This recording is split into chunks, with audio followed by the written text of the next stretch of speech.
My Lord Mayor, Lord Howard, distinguished guests, ladies and gentlemen and friends. We're privileged, my Lord Mayor, to have you to be introducing the evening. It's an indication of the importance of an organisation like the Council of Christians and Jews, which is intended to promote goodwill between different religious organisations and follows the example of previous Lord Mayors in supporting our annual public lecture. We are going to be welcoming not just the friends who are here this evening, but the friends who are tuning in on Zoom, and people are getting used to that way of watching things and listening in. Before we actually start any procedures, I'd like to ask you to make sure that your phones are turned to silent, because otherwise you'll be highly embarrassed by my remarks. Our Lord Mayor this year is Councillor Al Garthwaite, the Councillor for Headingley and for Hyde Park. She's a doughty fighter for human rights, for social justice, and particularly women's rights. But all these fit in very comfortably with the aims and ambitions of the Council of Christians and Jews. So it's my privilege to ask her to welcome you here this evening. Ladies and gentlemen, the Lord Mayor. Thank you very much. And I'm really delighted to be here today in order to welcome you all, Lord Howard, distinguished guests, ladies and gentlemen, friends, to the Leeds City Council chamber. I'm especially pleased that this is the first time that the meeting is taking place not just in person or just on Zoom, but a combination of both. So I hope that that is satisfying the needs of everybody who wishes to attend. This is a really important organisation. It's the oldest registered interfaith charity, set up in the terrible days of 1942 by Archbishop Temple and the Chief Rabbi Hertz. Leeds was one of the first branches set up in 1946. Queen Elizabeth II was the patron, and it was the leading forum and is the leading forum for Christian Jewish interaction internationally. We are one now of 30 branches, and it seems to me very appropriate that Leeds should be so, because we are a very, very diverse city. In this city, there are over 160 languages spoken, and there are substantial communities that have been here for many generations. So we like to think that we are a thoroughly diverse, multicultural city where everyone should feel welcome. We're a compassionate city, and we're a city of sanctuary. And that to me is really important, that I am the Lord Mayor of a city that is reaching out and wants to welcome all those who live in it and all those who visit it, whatever their faith.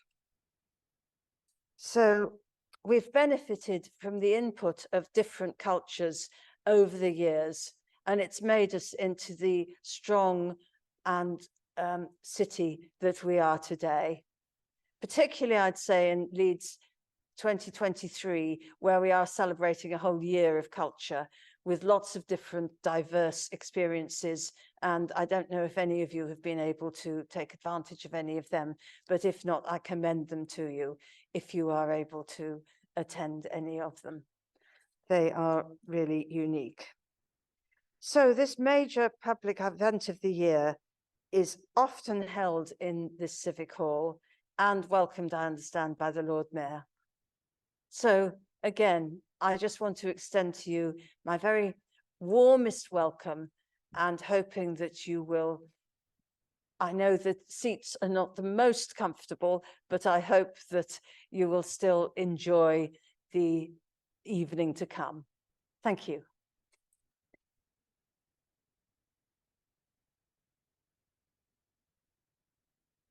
Thank you very much, Lord Mayor. Can I just welcome, we were going to be welcoming a couple of distinguished guests. Unfortunately, the president of the Leeds Jewish Representative Council, who was going to be present, has had to cancel due to indisposition of a couple of members of his family. But we're very delighted to welcome Dr. Cudlip Barge, who is the West Riding Lieutenancy and who is very welcome to our function. So welcome to you, madam. Before I actually introduce our guest speaker, can I just emphasize a few matters to do with CCJ, because it is an important organization, partly because it does make public representation on important matters that I'm sure that everybody here and those people at home who are watching would agree with. And the larger the number of people who are members of the Council of Christians and Jews, the more influence it has. So if you haven't yet joined, can you please do so or consider joining? And can I just mention to you that there are two email addresses which you might find of use. One is the national CCJ website, which is cjrelations@ccj.org.uk. That will be reflected, I hope, in the presentation that the people at home will get. And if anybody wants to get in touch with us locally, ccj.leadsmeetings@hotmail.co.uk. And there is a website that you can look at and see the good work that it does, although it doesn't really give all the good work that it does, and I'm chivying them up to make sure that they do add everything in. This is the first full meeting of the annual public lecture that we have, which has always taken place in a significant area since COVID. So we've had annual public lectures online, on Zoom, but we haven't actually met. And this year, as an example of what we can do, we are both meeting in person, but for those people who, for whatever reason, want to know what we're doing from their own homes, the position is being Zoomed for them too. COVID has made a huge number of changes to our lifestyles, as well as the problems that it caused medically. But we're going to have to explore how best we can get our message to people like yourselves in future. And this is by way of an example. And the annual public lecture that we had, which was the first in-person one, we thought that it was very important that we did have a very significant speaker, and I'm delighted to be able to say that we've achieved that in having our guest speaker, Lord Michael Howard. Lord Howard was a barrister, was then a politician, and we probably know him most particularly in the latter category. He was born in Wales, and he went to Cambridge University, and I found it interesting to see that he actually studied economics when he went to Cambridge, but then he switched and he studied then law, because having spoken at the Cambridge Union and finding that it was an enjoyable experience, he then decided that maybe politics was something which he would like to consider. Nevertheless, he started as a barrister, called to the bar in 1964, and he was appointed a Queen's Counsel in 1982, and he practiced the law for 21 years, and I think he probably became very good at it. His parliamentary career went from 1981 to 2010, and during the course of that, the number of positions that he held in government, Minister for Local Government, Employment Secretary, Home Secretary, and the number of positions he held as a shadow in the shadow cabinet, shadow Foreign Secretary, shadow Chancellor, and shadow Leader of Her Majesty's Opposition. And he really has a most impressive CV. The only black spot that I could find in it was that he supports Liverpool FC. But I console myself, it could have been worse. He could have supported Manchester United. Lord Howard was a trustee of National CCJ for 8 years, and he's therefore got all the qualifications and all the experience that I was hoping that we would find somebody to speak to us tonight. So to deliver the annual public lecture for 2023 on the world in 2023, it's my great pleasure to call upon Lord Howard of Lymm, Michael Howard.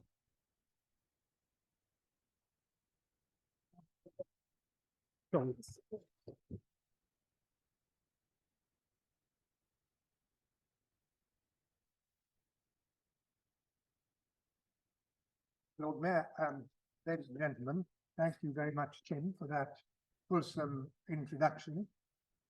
And Lord Mayor, thank you so very much for allowing us to use this august chamber this evening. It's a great privilege to be with you and to be with you in this chamber. And as my predecessor as Home Secretary, Willie Whitelaw, once said when he was visiting a prison, I'm delighted to see so many of you here. Now, I think I include in that statement those who are watching us on Zoom, although I don't think that was quite what Willie Whitelaw had in mind when he made that remark.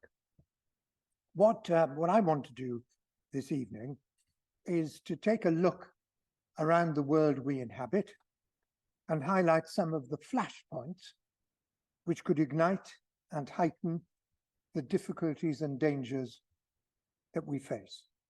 For there's no doubt that the world in 2023 is a dangerous place. But even that statement must be placed in perspective. And after all, perspective is something particularly valuable for those of us who are Jewish at this time of year, when we are particularly called on to reflect on the universe and our humble place within it. Last week, I attended the annual dinner of the Holocaust Educational Trust, which is always a moving event and reminds us of the darkest days ever to descend on our continent. As the Lord Mayor has said, it was in the midst of those terrible events in 1942 that the Council of Christians and Jews was founded by the Chief Rabbi and the Archbishop of Canterbury of the day. So, however dangerous today's world may be, we should put it in perspective. We, all of us, are actually members of the lucky generation. Some might even say the luckiest generation. Although I was born during the Second World War, there hasn't been another global conflagration, another world war, for over 3/4 of a century.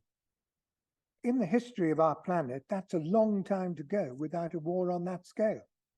Of course, there have been wars during that period, bitter, dreadfully damaging conflicts, Korea, Vietnam, Bosnia, Afghanistan, 3 wars between the Israelis and the Arabs, the dreadful war in Syria, Yemen, Sudan, and many others. And now we have what many thought we would never see again, a war on the European continent following the Russian invasion of Ukraine. But none of these conflicts, however dreadful they may have been and are, has escalated, so far at least, into the kind of global conflict that have caused so much death and devastation to our predecessors. And for most of the last 3/4 of a century, the world has experienced unprecedented prosperity. The last 25 to 30 years have seen the greatest reduction in poverty in the history of our planet. That's a rather large claim to make, so I'll repeat it. The greatest reduction in poverty in the history of our planet, something I think that is all too seldom talked about. During that time, hundreds of millions of people with whom we share this planet have escaped the grinding hardship of poverty. They live mostly, but not exclusively, in China and India. They may not be rich, some of them are, but they're no longer poor. And that reduction in poverty seems to be a matter of great celebration. It's a remarkable achievement. It's happened, I hope the Lord Mayor will forgive me for saying this, because of the spread of capitalism and free enterprise across the globe, and because of rapid technological advance. But of course, in life, in the real world, nothing is wholly good. Every opportunity brings with it a concomitant danger. The developments which I've referred to have benefited from and to some extent have created an unprecedented degree of interdependence. What happens in one part of the world in the morning will have repercussions thousands of miles away in the afternoon. We live in one world in which none of us will be immune from the consequences of events in neighboring countries, and in which indeed almost every country has to be regarded as a neighbor, no matter how far away physically it might be. So that's the background against which we need to consider the state of the world today, and why it is at least possible that the next generation may not be as lucky as we've been, and indeed that our luck may be on the turn. Of course, we've lived through many crises. We've lived through, and some would say, are still suffering the consequences of the financial crisis of 2008. We've lived through, and some would say, are still suffering the consequences of the banking crisis of 2010 and the sovereign debt crisis of 2012. We're still living through and suffering the consequences of the pandemic. And now we face a new crisis, a cost of living crisis, on a scale we haven't seen for almost half a century. All these crises have been analyzed, dissected, and pontificated about to an endless extent, so I don't propose to say much about most of them this evening. I want instead to invite your attention to some of the challenges facing us, which may cause the years to come to be somewhat less fruitful than the recent time we've lived through. So let me take you through some of the potential flashpoints. But first, a disclaimer. Just in case any of you were in any doubt, I'm not blessed with the gift of foresight. Indeed, in the interest of full disclosure, I should confess that I have given this talk in different versions for several years, the world in 2016, 2017, and so on. And in none of them until last year, as I ran through my list of potential flashpoints, did I mention Ukraine. How could I have missed it? Hadn't Russia invaded and in effect captured Crimea in 2014? Wasn't there an ongoing military confrontation in the east of the country, in the Donbass, between Russian separatists backed by the Kremlin and the Ukrainian army?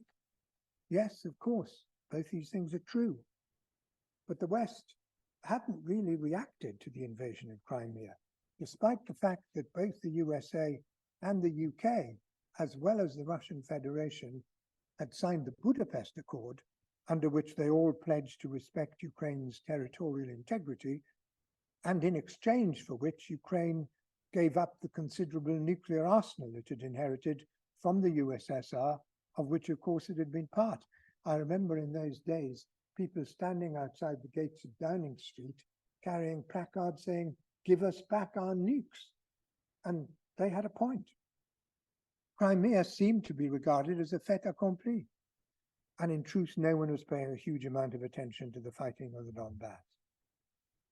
So I think that when President Putin invaded last year, he really did think his forces would be in Kiev in a matter of days. And had that happened, what would the West have done? It's one of the many hypotheticals of history. And the reason why it is a hypothetical is, in my opinion, due to one man. The part played by President Volodymyr Zelensky in rallying his nation, leading the resistance, and encouraging support from other countries has been truly remarkable, comparable only, in my view, to the part played by Winston Churchill in 1940. Can he prevail? Now, of course, only time will tell, and I don't have a crystal ball. There are perhaps four possible outcomes. One is that at some point, the magnificent resistance of Ukraine will eventually crumble in the face of the seemingly inexhaustible resource of manpower that Russia seems able to call on and sacrifice. I think that's only likely to be possible if the considerable help the West is providing for Ukraine were itself to crumble. That's not impossible, given the strains which the war is causing to the already troubled economies of many Western countries. But so far, at least, the West is holding firm in a way which must have come as a great surprise to Putin. And it looks, and I certainly hope, as though that will continue. A second possibility is that the Russians will eventually accept that they can't continue to suffer the huge losses they're currently experiencing and will, under cover of some face-saving formula, withdraw. A third, probably the most likely, is that the conflict will drag on for a long time without any decisive outcome. There is a fourth, the most scary, though fortunately the least likely. That is that someone somewhere will miscalculate and tip the current hostilities into war between the West and Russia. I think it's very unlikely, but you can't completely rule it out. What does this mean for the rest of us? The war has already given a huge impetus to the inflation that was already in the global economic system. The huge decline in the supply of Russian gas and oil to Western Europe has led to an extraordinary spike in the price of energy, though this has come down somewhat from its absolute heights. And we see this every time we fill up our cars with petrol or diesel. But it also feeds through to the cost of so many raw materials, and the limited liability of Ukraine to export the grain which it normally produces in such great quantities has led to a comparable hike in the price of food. Some of these difficulties have eased. Alternative forms of energy are being deployed. Some Ukrainian wheat is managing to get to the outside world. But it would be foolish to assume that these problems will go away anytime soon. But although Ukraine is currently grabbing the headlines, it's by no means the only potential flashpoint which should cause us concern. Perhaps next, in terms of the magnitude of that concern, is Taiwan. Before World War II, Taiwan was ruled by Japan. At the end of that war, the Allies agreed that the Army of the Republic of China would temporarily occupy Taiwan on behalf of the Allied powers. At that point of time, of course, the Republic of China was not controlled by the communists. But when the communists under Mao Zedong took over in 1949, the defeated nationalist government retreated to Taiwan. Since then, Taiwan's status has been ambiguous. It maintains official diplomatic relations with a handful, 13, a bit more than a handful, but not much, of the 193 member states of the United Nations, and lesser links with many others. It is a vibrant democracy with a vigorous economy and close trading relations with the People's Republic of China. China claims it as part of its territory, and its leaders, China's leaders, have made repeated assertions of their determination to unify Taiwan with mainland China by force if necessary. China's Air Force has made repeated incursions into Taiwan's airspace. Forgive me for a moment.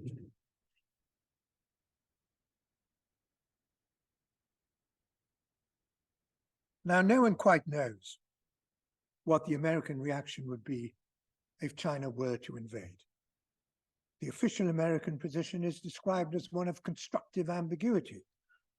The hope is that this will suffice to deter China from any such action.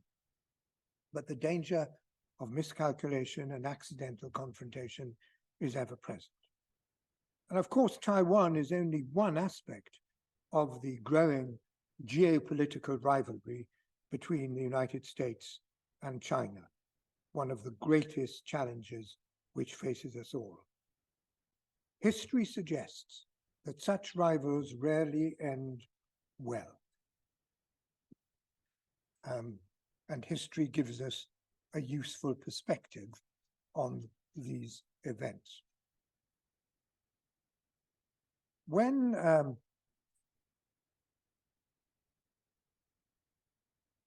let me go back a moment. Taiwan is only one aspect of that geopolitical rivalry. And I've already referred to the growth of the Chinese economy, which over the last 30 years has been nothing short of phenomenal. And that's not a bad thing. It's made a huge contribution to the reduction in poverty to which I've already referred. but it has enormous consequences. As Lee Kuan Yew, the late leader of Singapore, said, the size of China's displacement of the world balance is such that the world must find a new balance. It's not possible to pretend that this is just another big player. This is the biggest player in the history of the world. China is certainly conscious of the change in the balance of power. When Deng Xiaoping initiated China's fast march to the market in 1978, he promulgated a policy known as bide and hide. What China needed most, he understood, was stability and access to markets. The Chinese would thus, and I quote, bide our time and hide our possibilities, a policy sometimes paraphrased by the Chinese military as getting strong before getting even. With the arrival of Xi Jinping, the era of bide and hide is over. Xi has reasserted the Communist Party's monopoly of political power, attempted to transform China's engine of growth from an export-focused economy to one driven by domestic consumption, and pursued a more active Chinese foreign policy that is increasingly assertive in advancing the country's interest. Where will it all end? China is not without its difficulties. Its growth rate has been slowing. It has to cope with an excessive level of debt in its economy, and it has a myriad of social challenges to overcome, ranging from pollution through corruption to unrest in some of its more distant provinces. But the record of China's leaders in overcoming similar challenges in the recent past is formidable, and it would be foolish to bet against them. For a perspective on the future relationship between China and the United States, the Harvard historian Graham Allison went back to the Greek philosopher Thucydides. More than 2,400 years ago, Thucydides said, it was the rise of Athens and the fear that this inspired in Sparta that made war inevitable. Note that Thucydides identified two key drivers of this dynamic: the rising power's growing entitlement, sense of its importance, and demand for greater say and sway on the one hand, and the fear, insecurity, and determination to defend the status quo this engenders in the established power on the other. So when conflict broke out between the second-tier city-states of Corinth and Corcyra, which is now Corfu, Sparta felt it necessary to come to the defense of Corinth, which left Athens little choice but to defend its ally Corcyra. The Peloponnesian War followed. When it ended 30 years later, Sparta was the nominal victor, but both states lay in ruins, leaving Greece vulnerable to the Persians. Does that woeful tale bring to mind more recent conflicts? 8 years before the outbreak of World War in Europe, World War I, King Edward VII asked his Prime Minister why the British government was becoming so unfriendly to his nephew Kaiser Wilhelm II's Germany. The Prime Minister instructed the Foreign Office's chief Germany watcher, Eyre Crowe, to write a memo answering the King's question. Crowe delivered his memorandum on New Year's Day 1907. The document is regarded as a gem in the annals of diplomacy. Crowe's central question was this: did Germany's pursuit of political hegemony and maritime ascendancy pose an existential threat to the independence of her neighbors and ultimately the existence of England? His answer was that as Germany's economy surpassed Britain's, Germany would not only develop the strongest army on the continent, it would soon also build as powerful a navy as it could afford. And that, he said, would be an objective threat to Britain and incompatible with the existence of the British Empire. 3 years after reading that memo, Edward VII died.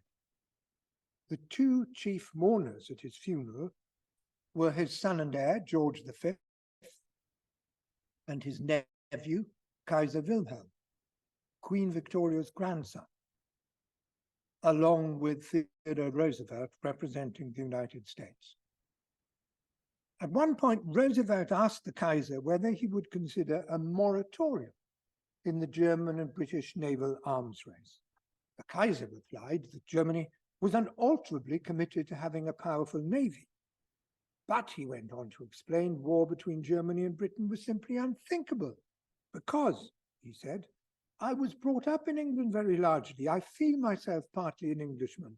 Next to Germany, I care more for England than for any other country.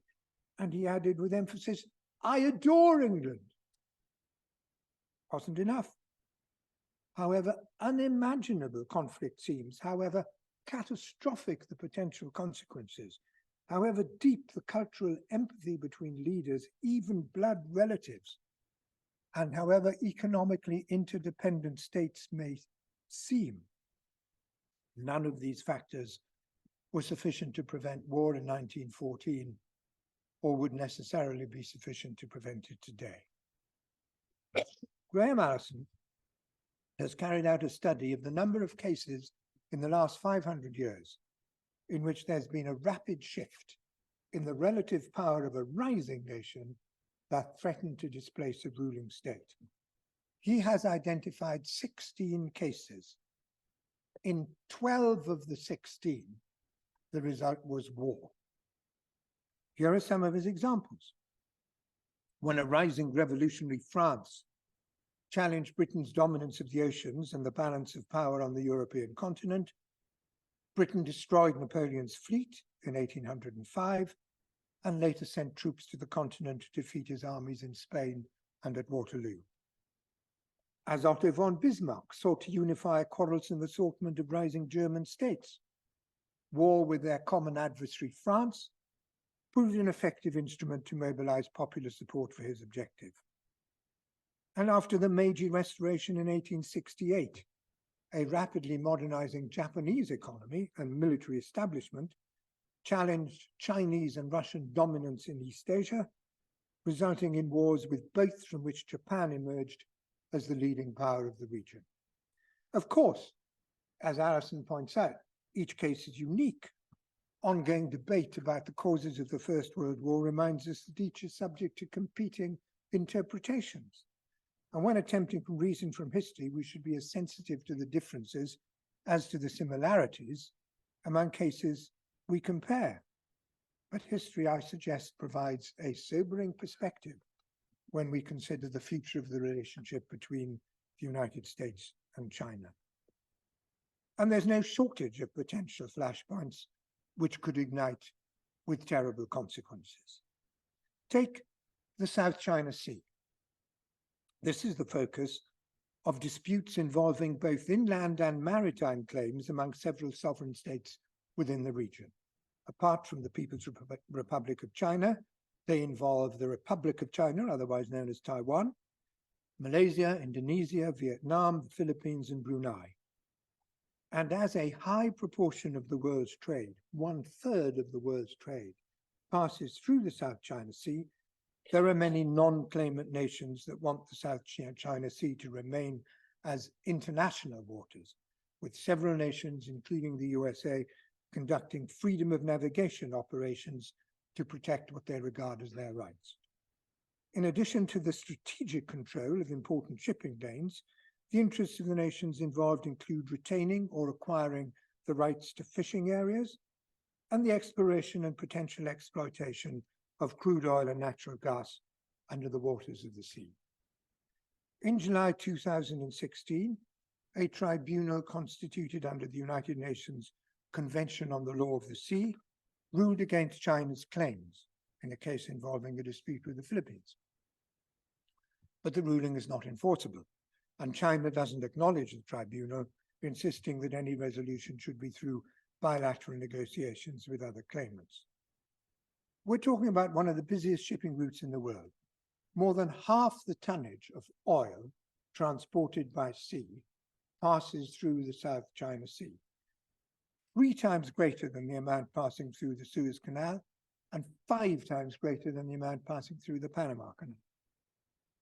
And one of the problems is that China has occupied certain rocks and atolls and made them man-made islands. The former United States Secretary of State Rex Tillerson once made some comments suggesting that access to these man-made islands could be blocked. The response from China was quick and fierce. The Communist Party-controlled Global Times warned of a large-scale war between the US and China, saying, unless Washington plans to wage war, a large-scale war in the South China Sea, any approaches to prevent Chinese access to the islands would be foolish. The South China Sea is not the only potential flashpoint. There are also disputes between China, Japan, and South Korea over the extent of their respective exclusive economic zones in the East China Sea to the north. And in the same neighborhood, North Korea, a state which possesses nuclear weapons, shows no sign of reforming itself or moderating its behavior. There's always the risk that one of its missiles could go awry and strike, perhaps accidentally, South Korea or Japan.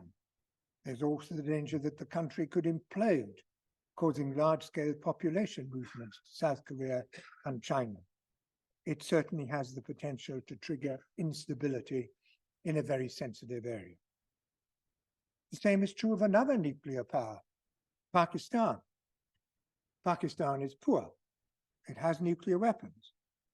It has always had an ambivalent attitude to the Taliban in neighboring Afghanistan.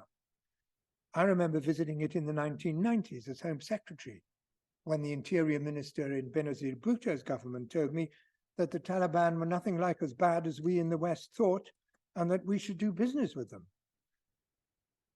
Iran hasn't yet, as far as we know, acquired nuclear weapons, but its growing nuclear capacity, together with its ability to close the Straits of Hormuz, through which most Middle Eastern oil destined for Western Europe travels, certainly make it a danger point.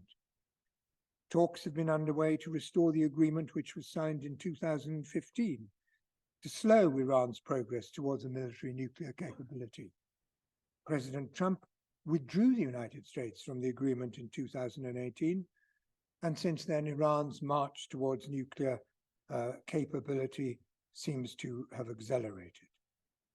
Current talks seem to have faltered, and indeed there are many people on both sides who hope they won't succeed. Iranians because they want the capability, and many in the West because they don't think the agreement goes far enough. Israel is watching very closely and has made clear its determination to prevent Iran from acquiring a nuclear military capability. So we would be wise to keep our eyes open to this developing state of affairs, particularly in the context of the growing relationship between Russia and Iran and the current unrest in Iran. To overcome these many challenges, the West needs strong and decisive leadership. There is only one country who can provide it. That country is the United States. But the United States is a bitterly divided society. And my fear, and the fear of many others, is that that division may impair the extent to which it can provide the leadership we need. So far, in my opinion, it has risen to the challenges posed by Putin's invasion of Ukraine. But there are voices of discord, and the future remains uncertain. Finally, and you've been very patient, I turn to what is increasingly, but I concede not universally recognized, as the existential threat to our way of life. I refer, of course, to climate change. And here I must put my cards on the table. I have long accepted that man-made changes are responsible for the increased climate temperatures that we've seen in recent times. And I'm afraid I've got form on this issue, as I should explain in a moment. In 1992, I was appointed Secretary of State for the Environment. The first Earth Summit, the first UN conference on climate change, was about to take place in Rio de Janeiro. Its success depended on the participation of the United States, and the attendance of President George Bush Sr. was in the balance. It depended on whether America could be persuaded to sign the Climate Change Convention the very first international agreement on the subject.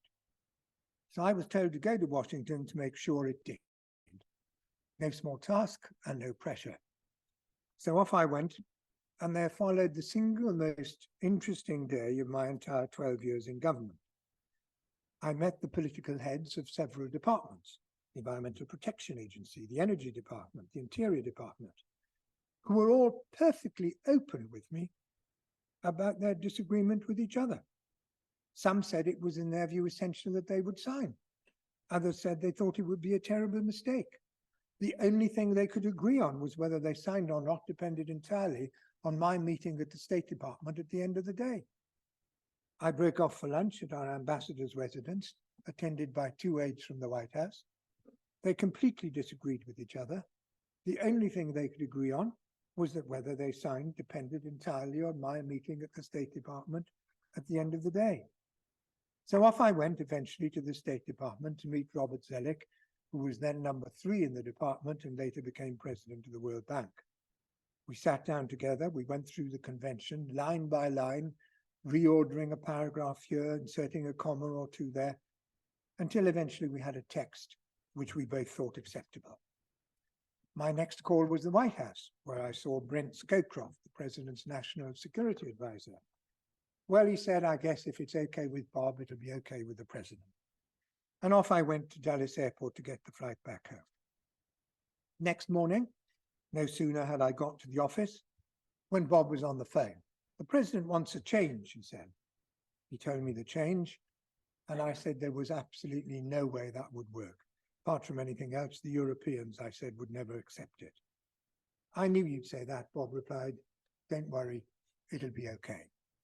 And it was. The US signed the convention, the president went to Rio, and the rest is history. Where are we now on climate change? Well, I think we're making progress.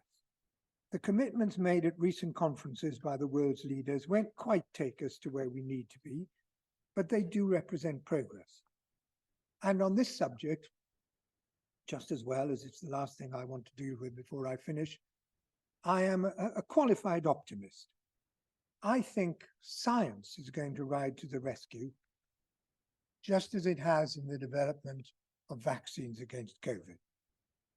That showed just what science can achieve when the world puts its collective mind and resources to overcome a challenge.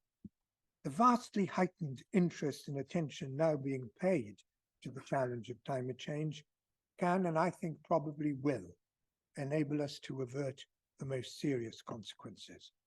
For example, we know how to capture carbon emissions. It's just that it's very expensive. As time goes on, and scientists devote more and more time, effort, and resource to the problem, I'm confident we'll be able to do it more economically. The same is true of the production of green hydrogen, which has huge potential as an alternative source of energy. And perhaps most encouragingly of all, very recently, scientists working in Austria and elsewhere have made a major breakthrough in their quest to develop practical nuclear fusion, the energy process that powers the stars. If nuclear fusion can successfully be created on Earth, it holds out the potential of virtually unlimited supplies of low carbon, low radiation energy. We've got a long way to go. The energy that was produced in the Oxford experiment was only enough to boil about 60 kettles worth of water. But it's a huge leap forward compared to earlier efforts and validates design choices which have been made for a much bigger reactor. Well, that's about it. You've been very patient and very attentive. You will all be familiar with the old Chinese saying, we live in interesting times, a saying not meant to be entirely reassuring. Well, we certainly do live in interesting times, as I hope I've demonstrated. You've listened to me. Now I'd like to know what you think. Thank you very much.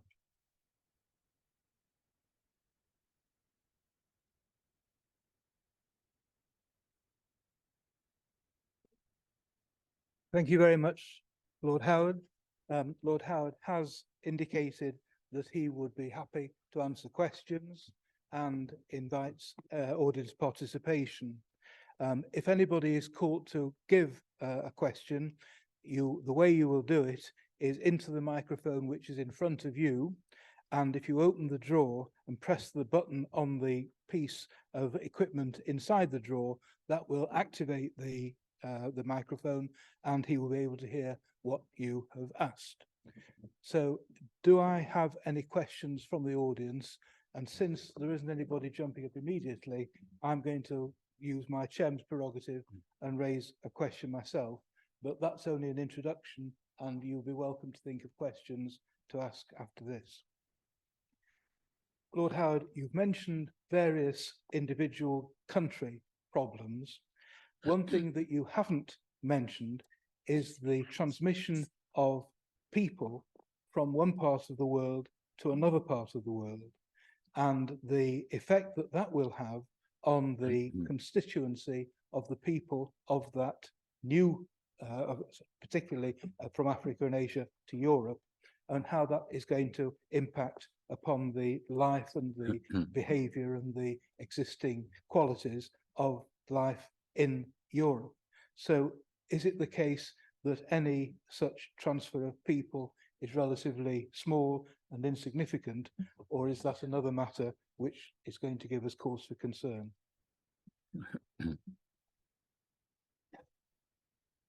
Well, if you'd wanted another half hour, I could have dealt with another few topics.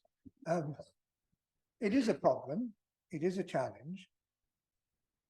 I start off from the basic proposition that every country must have the right to control who enters it and who doesn't. That's a basic principle of sovereignty. We have signed international agreements, as have other countries, and we're bound by those agreements that we should respect them. But ultimately, we and other countries have the right to decide who should come in and who shouldn't. And I think that we have to take action to stop so many people putting their own lives at risk, imperiling themselves and their families, and paying large sums of money to people smugglers who benefit from this human traffic. So what sort of action should we take? Well, one thing we must do is to try whatever we can to improve conditions in the countries from which these people come. I was the leader of the Conservative Party who committed that party to a target of 0.7% of our GDP for international aid. And we achieved that target. We've slipped a bit because we have our own budgetary pressures. But I think it's important that we do what we can, not only through aid, but also through trade and encouraging people to develop their own economies to make things better in the countries from which these people come. We must also go after the people smugglers. I think attempts are being made to do that now, and if they could be strengthened, they should be strengthened. But ultimately, we must also exert our right to decide who should enter this country and who shouldn't. We have taken a very large number of refugees in the last 2 or 3 years, large numbers from Hong Kong, from Afghanistan, from Syria, and from other places. But we can't take all the millions of people who would like to live in our country, which has a much better standard of living than the countries where they live. So we have to both help them and be firm in saying we retain the right to decide who enters our country and who doesn't.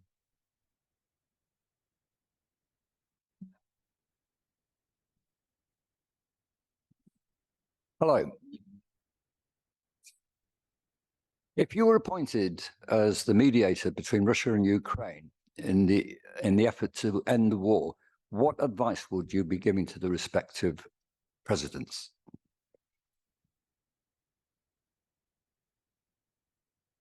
I'm afraid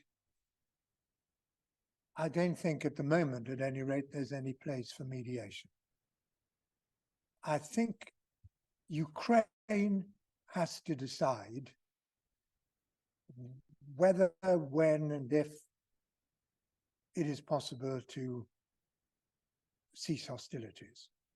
I don't think it's for outsiders to tell Ukraine what to do. Ukraine has been invaded. It is fighting back. We should help him. We should help it to fight back. And if Ukraine says the moment has come to cease hostilities, the moment has come for mediation, then we should be influenced by Ukraine and what Ukraine wants. I am completely on the side of Ukraine. And I don't think at the moment there is any space or place for mediation.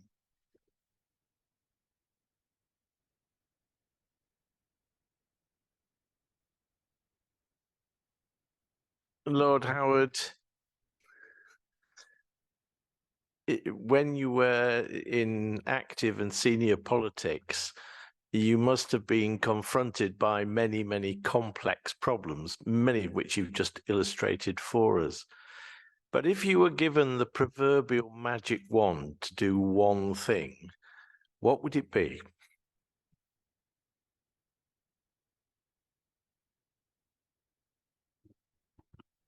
Well, there are so many.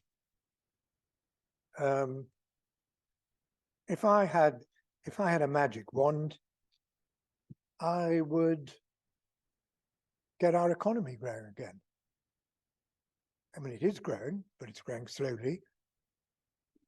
And it's only through a growing economy, as you would find politicians of all parties saying, that we can do all the things that we want to do, all the things that we want to do in terms of looking after those who are least well off in our society, all the things we want to do in terms of improving the health of our society, all the things we want to do in terms of educating our children and defending ourselves. Now, everybody says the same thing. Everybody says they want to grow our economy. It's proving quite difficult to do. So if you gave me a magic wand, I'd be able to do it. That's what I'd do.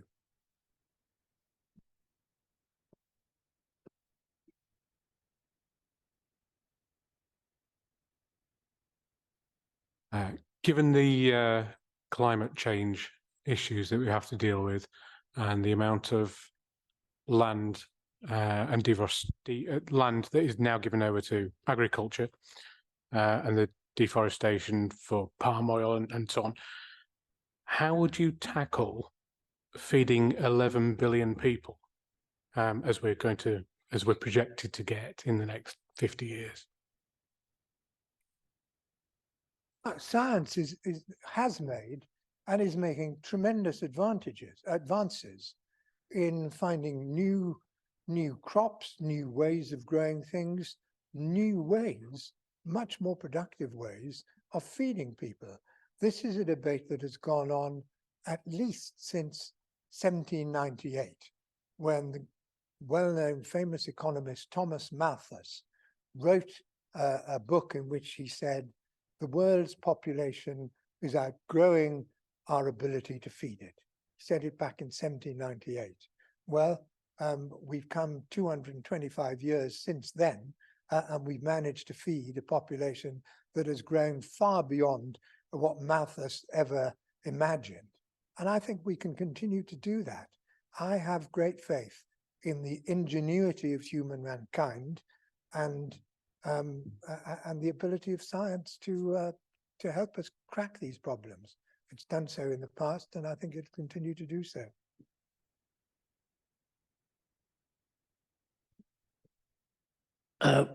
Thank you, Lord Howard.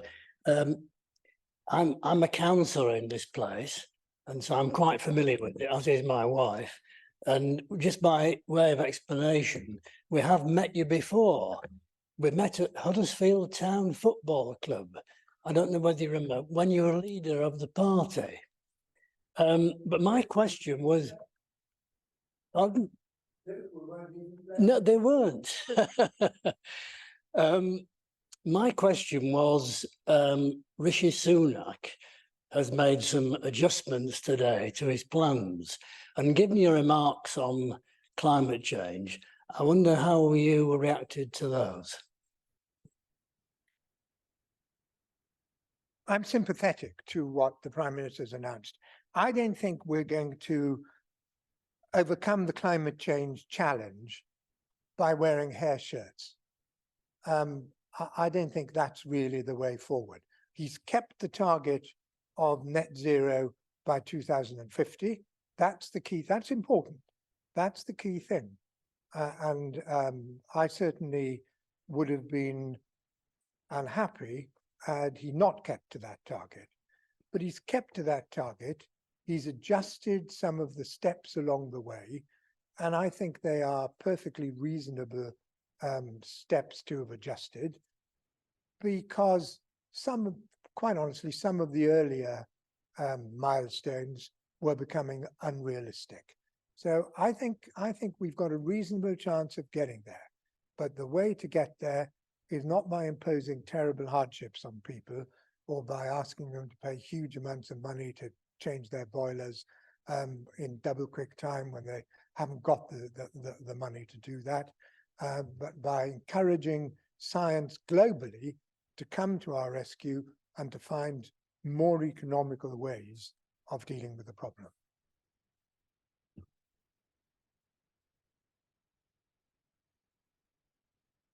Is there anybody else would like to ask a question? Sorry, Jeff. Thank you for a fascinating speech. My question is, do you think there's any hope that the Americans will choose a new president which we and they will like?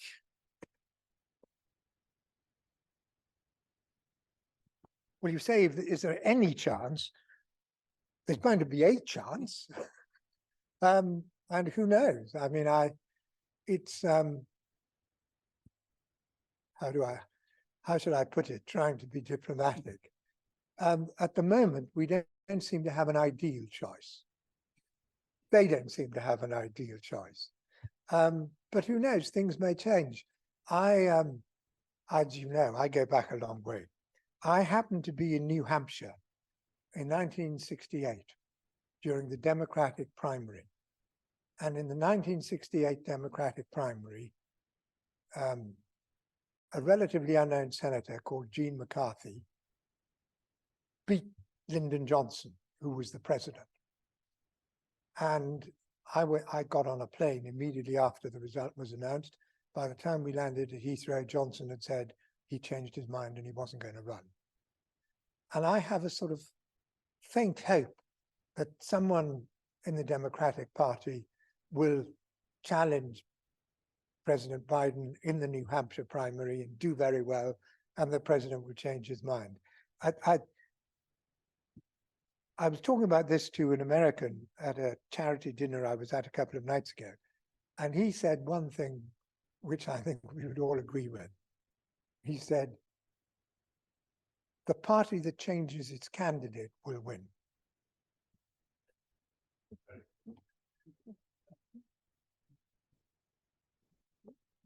I feel encouraged by getting in a second question. Given that the US is the only country that's used a nuclear weapon in anger, should we say, in a war, out of all the countries that have access to nuclear weapons and some that will obtain that capability in the near future, which country do you think will lob the next nuclear stone? I obviously hope none of them will. And, you know, I mean, I think that the chances are that none of them will. You know, probably, hopefully, none of them will. But there is a chance that one of them will, and it doesn't matter which one, and I have no idea.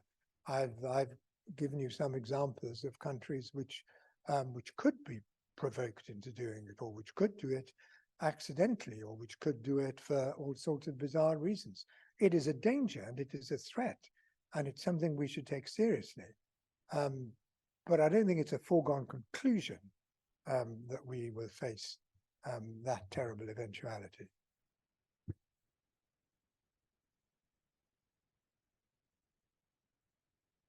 If I may,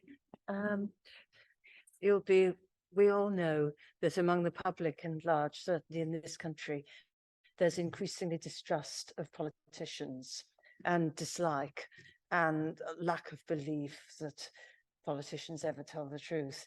Personally, I think this is damaging, and that politicians I know go to work to try to do a good job, whatever shades of political opinion we have. How do you think this can be challenged and hopefully overcome? Well, first of all, I tend to think 'twas ever thus. I think that it's always been the case that people have distrusted politicians. The thing that has made it much worse today and much harder for politicians, and I'm so thankful that it wasn't the case when I was at the forefront of politics, is social media. Social media just makes it so much more difficult and aggravates and accentuates all the bad things that exist, including the distrust and mistrust of politicians. And there's very little you can do about social media. I hope that the Online Harm Act, which just finished its passage through Parliament, will help in some respects, but it probably won't do much to affect the sort of bile which is directed at politicians. It is, I'm afraid, something we all have to live with. The best way of countering it, and I'm not making a party political point, is for politicians to do what they say they're going to do and actually deliver for the people of the country. Now, they all try to do that in their different ways, want to do that. I firmly believe that everyone, all of us, on a local level or national level, we all, whatever our beliefs, we go into politics because we want to make a difference, because we want to serve our fellow citizens. We may differ quite passionately about the best way to do that, but that's what we want to do. But people won't believe that, and they won't trust us to do that.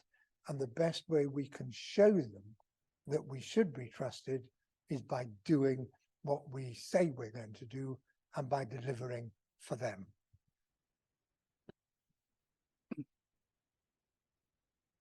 I think that that was the first time coming to these annual public lectures on a very regular annual basis pre-COVID that the Lord Mayor has ever actually, I don't say been awake, but has asked, but has actually asked a question.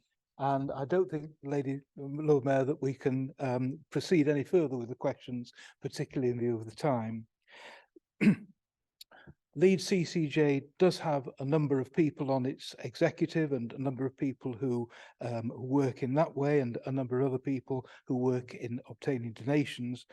But they have a number of friends who are not active members of CCJ per se, but who nevertheless are people who CCJ can turn to when there's some help that's needed. And perhaps one of our best friends in that context is about to give the vote of thanks. He is always available, he's always willing to help, and he's always produces the goods. So to give the vote of thanks, Councillor Dan Cohen. Lord Mayor, and thank you, Tim, for those very kind words. I've been asked to give the vote of thanks, and following Lord Howard's sage words, I will do exactly what I'm supposed to do and just give a vote of thanks. And that way, when politicians do what we're told to do and say what we're going to do, it will increase a bit of trust. Distinguished guests, Lord Howard, I have truly enjoyed this evening. I've been able to come to many CCJ lectures over many a year, and tonight was really different for a CCJ lecture. I'm sure I look around the room and see many fellow attendees, and we've always been treated to something to do generally with where faith fits into the modern world. And tonight we were really treated to something incredibly unique, something that's actually incredibly rare, which is to hear from somebody who treads and has trodden at the highest levels, the corridors of power, their view on where the world is going, and what perhaps the challenges the world faces. And that's been a huge privilege, if I may, for all of us this evening. And I thank you very much on all of our behalves for that, Lord Howard. But I must also say a huge thank you to CCJ, because as Tim said at the beginning, COVID changed many things, not least for CCJ. And it would have been incredibly easy to say, we're going to just stick to online. We're going to dial things back. Perhaps, you know, not everybody's getting younger. In fact, no one's getting younger, as my wife keeps reminding me. And it would be really easy to say, we're not going to go back to the big public lectures. We're going to keep it small. We're going to keep it maybe very local, very virtual. But you've absolutely refused to do that. You've absolutely said it's so important that what CCJ stands for, coming together, bringing faith groups together, that message of cohesion, of being here together for one another, with one another, in this chamber, which is in many ways the heart of Leeds, certainly the heart of Leeds democracy, is so important. And we are so grateful for you doing that this evening and continuing to do the work all of you within CCJ do. And then my final thanks, ladies and gentlemen, is to each and every one of you. The weather was not glorious today. It would have been incredibly easy to say, you know what, it's on Zoom, I'll watch it there. So thank you all for making the effort to joining us here this evening. So once again, Lord Howard, thank you very much indeed. Lord Mayor, thank you for allowing us the use of this chamber. Thank you.